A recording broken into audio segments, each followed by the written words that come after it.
So you know. A little reminder there. I'm a little more prepared this time for that time constraint. Thank you very much. Good evening. I'm Brenda Farnworth, and I'm running for Lincoln County Clerk. I was raised in Richfield on a dairy farm, and I raised my family there in Richfield. I've been in this county for a long time. And I'm glad for this opportunity. Thank you for this opportunity in 3 minutes to give you a little bit about myself and the values that I want to represent. I have my husband, Tom. We've been married for 41 years. That's quite an accomplishment these days, it seems like. We have 4 children. A son who owns his own business. I have a son who's in the military. He's in the Air Force, and he's been deployed 4 times. I have a daughter who is a stay-at-home mom, and we lost our eldest son. I have 11 grandchildren and 4 great-grandchildren, and my family is very important to me, and so is my faith in God. I worked in accounting for more than 25 years, and 10 plus of those years as controller. Now, controller is responsible for all of the accounting functions in a business, usually in a bigger business. They're responsible for the financial reports, they're responsible for budgeting, for payroll, for payables, receivables, and human resources. So it encompasses a wide variety of responsibilities that are needed to be taken care of. One of the experiences that I've had in working as a controller was for a company called Messiah USA. It was a large company. It started very small. I started with it. I was the accounting department. They sold a specific unique kind of shoe in Canada and the US. As part of this company, the company was owned by parents and partners who were in Switzerland. So part of the challenge in that kind of a company is learning to communicate and work together with someone who thinks differently and does things differently than you do, that being the international company. I kind of relate that to the government, They kind of do things differently, and they're you have to learn to communicate with each other, you have to learn to be on the same page. And that was one of the things that we worked on. And in the 5 years that I was there was no accounting system. I developed the accounting system. I put together budgeting spreadsheets and cash flow spreadsheets and financial spreadsheets for reporting to the Switzerland companies what we needed to do. I've also worked on the school board for 9 years. 7 of those years I was the chair of the board. I know what it takes to serve in the community. I understand regulations and tax, state and federal funding and budgets, and how important it is to manage those and keep within those regulations and guidelines. I believe in serving in the community. I believe that if we want a good community, that we have to help it be a good community, and that's our responsibility. I'm confident with my experience that I can serve as your Lincoln County Clerk. Thank you for your time.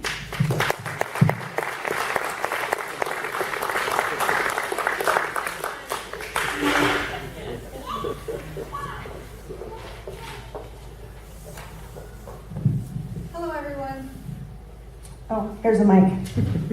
Hello, thank you for coming. I am Suzanne McConnell, your current Lincoln County Clerk. I would like to thank you for electing me in 2010. It has been a privilege. I have done everything I said I would do and more. I have the experience, the dedication, and service to continue to offer to Lincoln County.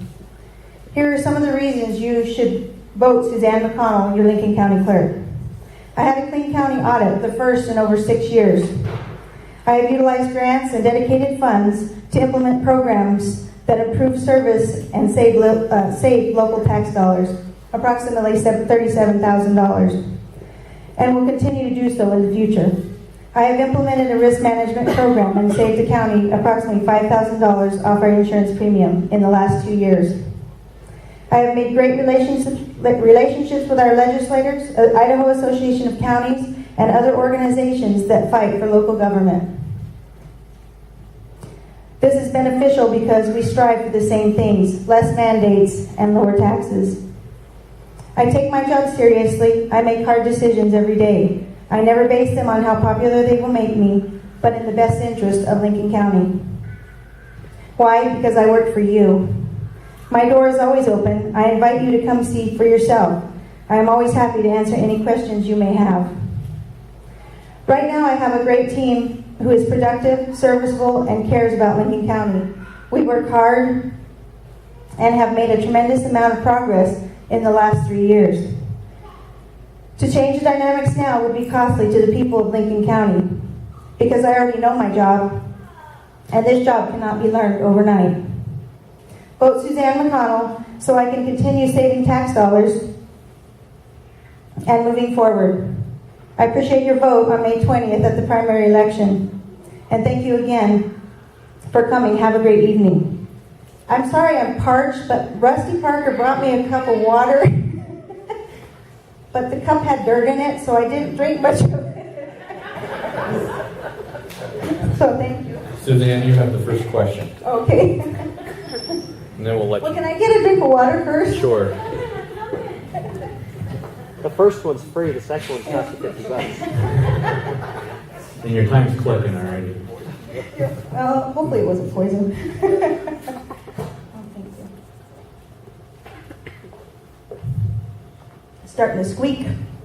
Okay, go ahead. As an incumbent, as the clerk, what is something that you would go back and change or do differently since you have been the clerk? Oh, it's a learning process. Your first year, you're gung-ho and you think you can change the world. It's not the case. You have to learn slowly. You make mistakes. I've learned from those mistakes, and the last 3 years have been, for me, a lot better from seeing those mistakes. And I do try hard all the time to. I don't think my problems were with the public. My main problems were just trying to figure out all the different aspects of the courthouse and whose part is whose and who. Don't step on those toes. You learn those. You learn them quickly. But I think changing that, if I had insight on it to begin with, I probably would have changed a few things. Do you have anything specific that you would have changed? Oh, there's too many to, with all of us, you have incidents every day in your first year. I think my first one was payroll. When you go into county government, everything's just a little bit different than the outside world. That was probably my first. I didn't incorporate the commissioners, and that was just one of those things that you didn't really know. You don't get training when you start these jobs. You just get thrown into it and hope you don't drown. Thank you. Your question, Brenda. As a challenger, what is something that you would change or improve if you were elected? Something I would think that I would like to improve on in the county is the leadership style. There are lots of different kinds of leadership styles, almost as varied as people themselves. Over the years, in my experience, I've developed and have used this leadership style that I feel is successful, and that is called an open door policy. My door is always open to anyone who wants to come in and discuss a problem, an issue, or has a suggestion. The door is always open. And they know when they come in my office that they will get trust and respect, that they will get confidentiality if need be, and that I will listen. I will listen to what they have to say. I will listen to their concerns. And I will try to see things from their point of view and try to help work with them to work out a solution. It's really easy to just lay the blame and complain about issues and to just say, it's their fault. It's their fault. It's nobody else's fault. It's their fault. But a good leader likes to take issues and work with people and resolve issues on a personal basis with them and keep a respect and a relationship with those people so that everyone can go forward without contention. And that's a leadership style which I have found works for me. Thank you. Do you have any rebuttal time? What was the question again? Well, hers was different than yours, but hers was what would she change or improve if she was elected? Okay. Okay, so Brenda, you have the next question. Remember, you have 30 seconds after the first bell. Thanks. I do sometimes need those reminders on time. People forget and they just quit. You're not going to let her live that down. That's okay. It lightens up the situation. That's okay. Please explain how you feel the county clerk and treasurer's offices should work together. Well, anytime you're dealing with money, especially the money of the county and the people in the county, you should have checks and balances. But those checks and balances should be able to work together to ensure that the people's assets are protected. Cooperation and working together is the best way to make sure that the people's assets are protected. Even though you both have different jobs, you need to do your jobs separately. Those jobs need to be done separately, but you need to be able to come together, work together to ensure that it's all balanced, it's all protected, and everything is right. Because that's not your money, that's the people's money.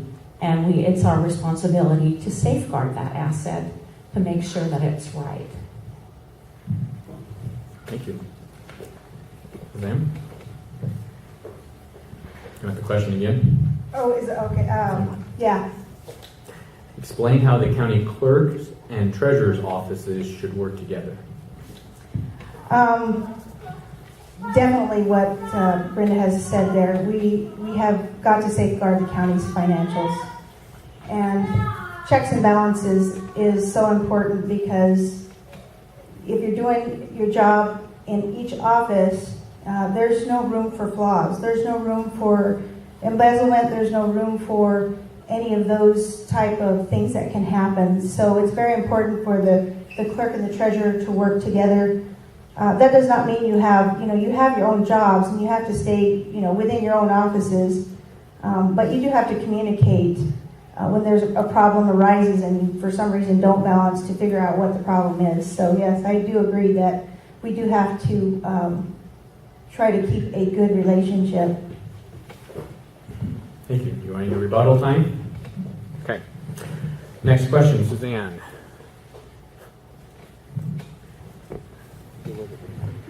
I don't think it's me. Okay. Do you think elected officials are paid equitably in Lincoln County, and if not, would you raise taxes to increase wages and salaries? I believe that all elected officials at our level right now are paid appropriately for what our tax base is. I do feel our commissioners, they do a whole lot of work with not a lot of recognition.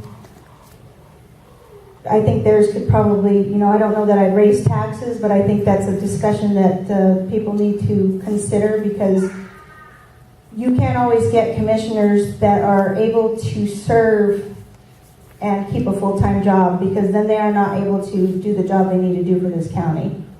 As far as our other elected officials, I think we're appropriately paid.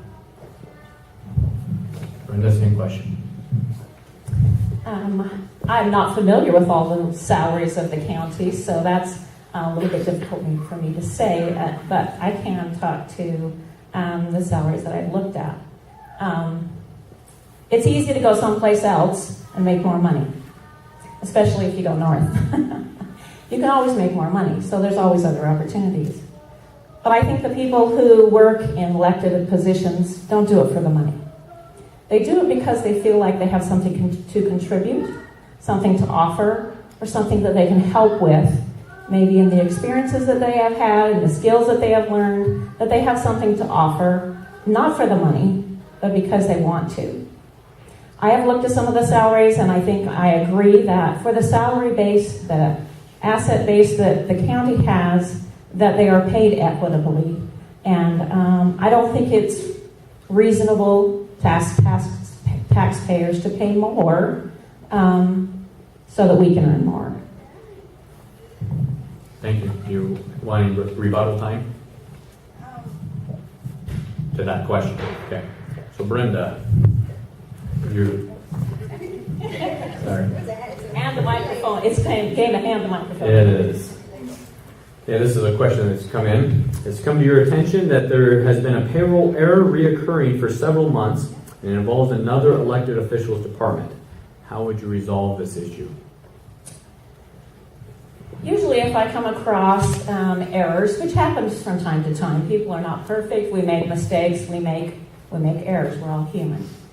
If I come across an error, the first thing I do is I go to the person or whoever that the error involves. Discuss it with them. If it wasn't my error, but it was their error, I would show them the documentation that I have. This is why I think it's an error, and ask if they concur. Usually, if it's just an error, people will concur that there's an error that needs to be made. And then you need to communicate to all those who are involved what the error was and how it's going to affect them before you take action on the error. Because people do not like surprises, especially with their paychecks. That's very personal, and that's their livelihood, and they do not like surprises with their paychecks. They like to know if there's a problem, they like to know if there's going to be a change in it, and they like to know right away. Communication is the biggest key when there's an error, and working together to resolve it so that it doesn't happen again. Checks and balances in place that need to be placed. Maybe some of the procedures need to be changed so that it doesn't happen again, so that we can ensure that people get paid correctly for the work that they're doing. Thank you. Same question, Suzanne. Did you say elected official? Yes. I agree. The way the county works, we have a payroll clerk, and in the past, everybody is set on a salary, and so for elected officials anyway, their salary doesn't change. So if something were to change, it would be very relevant, and we would notice it right away. And of course, first we would do our own internal check to see if there was an issue, because really elected officials don't have the opportunity to be able to change their own. Just as clarification, it did say their department, an elected official's their department. Okay. Yeah, sorry. That's okay. Definitely. We always give adequate time to each department. This last time that we had some changes, we gave them 6 months. If there was any issues, unfortunately, not everybody comes to you directly. You usually hear about it from somewhere else. I wish it was as easy as she says it is, but it's not. It's county government, and I don't think that things can work that smoothly. But what you do is you deal with it, you sit down, you look at it, you try to explain it. If they can't understand it, we go a different route. I mean, that's really what you have to do. We haven't had too much of that. I think the only change that we've had recently is we went from a salary to an hourly wage to biweekly payment, and that's caused a little bit. But again, it takes time to work these things out to understand everybody's feelings, because we don't always understand what they're talking about because we are in a different department. Thank you. Do you want a rebuttal time on that, Brenda? Okay. I'm going to ask a additional question to that, especially as clerk, to give you a chance to explain, maybe, because there is some confusion out there. With that change in the pay, there is some concerns amongst the sheriff's department. Would you like to address that? Explain. Well, I don't know that that's really a total of my area to discuss, considering it does involve the commissioners as well, because they do set the wages. There's not really a whole lot to explain. They get paid an hourly wage now as opposed to before. They have to go by the FLSA rules. The discussion that we're having, we have not come to a conclusion at this time. So I really can't give you any information as to where we're going to go with that. Okay, thank you. So Suzanne, you get the first question on this one, her first chance. As Secretary for the County Commissioners, you've been asked to record minutes in executive sessions. What do you see as the requirements legally and ethically of the subjects discussed in this meeting? First off, you don't record executive sessions. They are bound by statute to be private. What's said there stays there. That doesn't happen. not from me, but you do not record executive sessions. Do you want to address that at all? Yes, sure. I do have some experience with that, of working on the school board.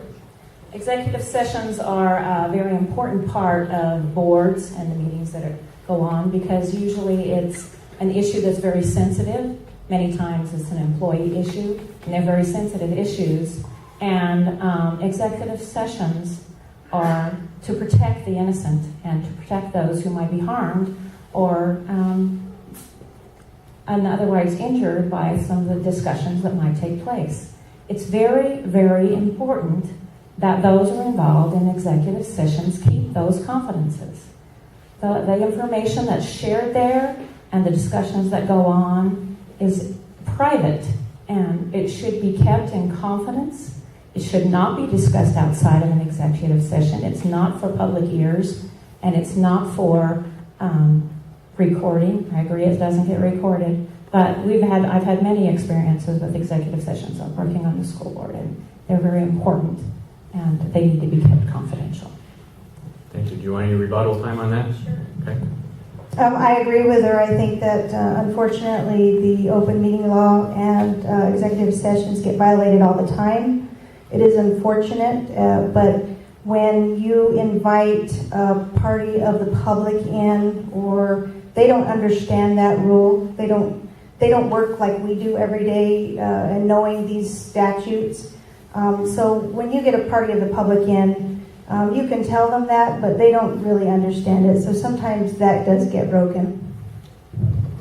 As clarification, and you mentioned open meeting laws, that basically, and someone can correct me if I'm wrong, but basically that in a committee in which, depending on how many are in that committee, if there are in general are people that a grouping of them that would constitute a quorum, they are in violation of the open meeting laws.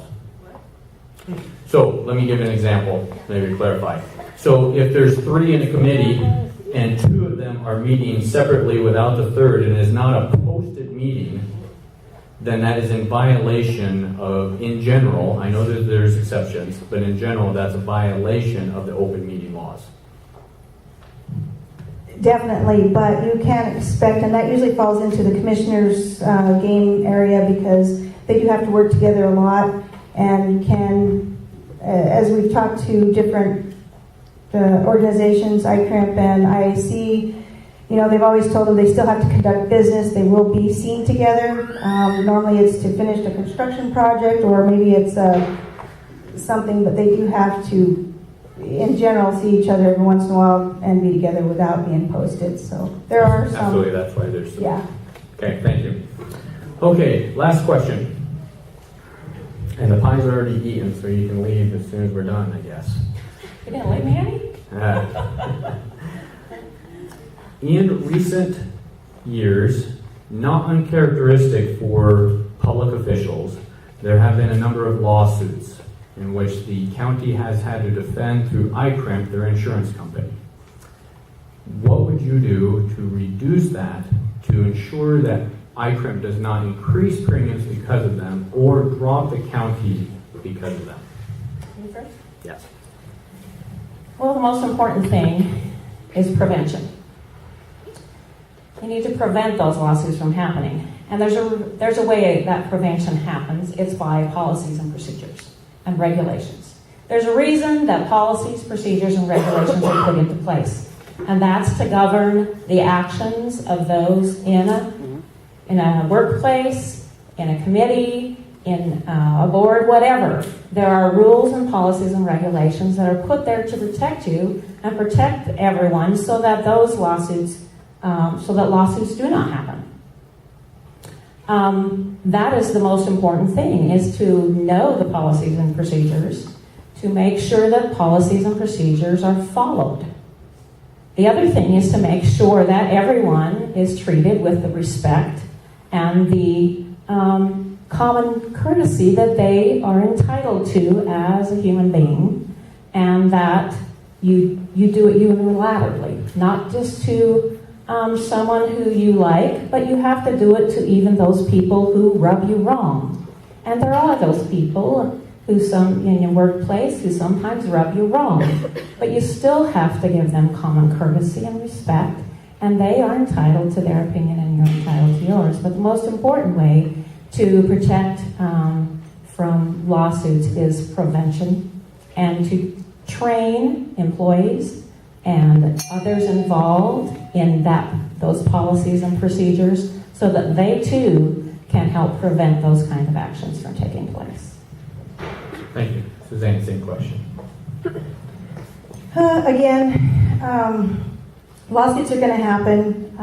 Unfortunately, I think the Sheriff's Department can atone to that. They get quite a few lawsuits, and so does the General Commissioners, because there are a few people that don't want to follow the rules, and that kind of it plays in. Everybody has to be strong together. But if you have a weak link, and I'm not calling myself the weak link, but there are others in the county that if you guys don't follow those laws and procedures, like she said, it will break. If everybody follows the rules and procedures, you're a lot stronger together. But risk management, I mean, you study it, go by your procedures, go by your rules. There's not much more you can do. We try hard every day to accommodate, to service all the employees.